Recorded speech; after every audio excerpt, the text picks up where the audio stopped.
person takes hotel guests hostage in Key Largo.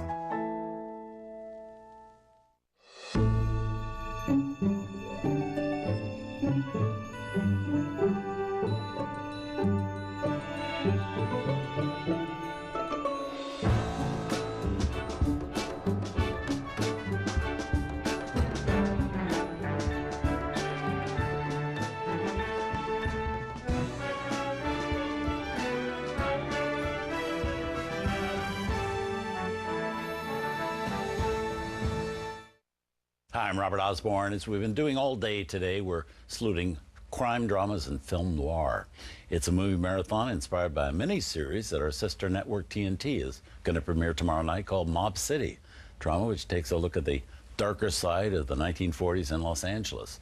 Helping me introduce our primetime movies tonight is a familiar face to movie fans who plays Bugsy Siegel on Mob City. He's Edward Burns, and I'm delighted he's taken time out to join me. Welcome, Ed. How are you? Welcome back. All right. Now, like our last movie, White Heat, our next one is also directed by Raoul Walsh, also stars the one and only Jimmy Cagney.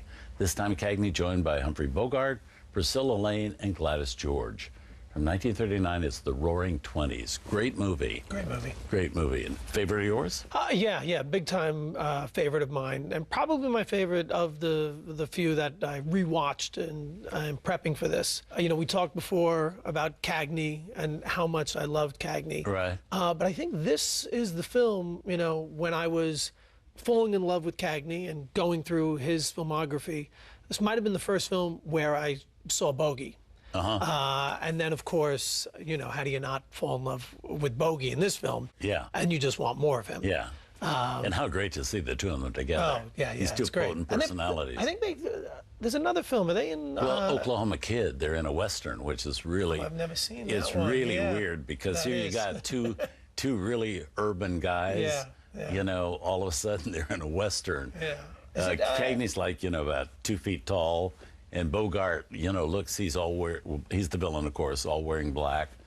So out of place in a Western. Bogey, because I don't know if I've seen Cagney in any other Westerns or sort of more Well, I don't think he did settings. too many. Well, he did later Run for Cover and other things like when he got older. Yeah. But the younger Cagney.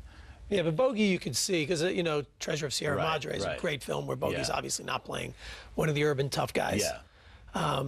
But yeah, from this film, really fell in love with him, and I remember one of the films that I've always adored, To Have and Have Not. Right. And that was really after I saw him in that was it. I was a big time Bogey fan. Yeah. Where did you learn so much about filmmaking? Because you started out right off the bat, as far as we know. You know, I went to school to be a novelist, and as an English major, you could become a film studies minor.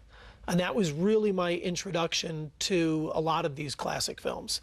I was up at the university up in Albany, SUNY Albany, and that's where I took my first film noir class. I then transferred to Hunter College here in Manhattan, and that's where I studied film production. But, you know, as a movie lover, your education, you know, should never finish. You know, just getting, you know, I'm always looking for those great films. Some of them well-known, some of them lesser-known that I haven't seen, that you just hope to pick up something, whether it's watching a great actor like Cagney or looking at a great filmmaker like Walsh and sort of saying, hey, that's something I should apply to the next film I make. Yeah. Well, let's see the movie. Here from a story written by Mark Hellinger, here Cagney and Bogart together in The Roaring Twenties.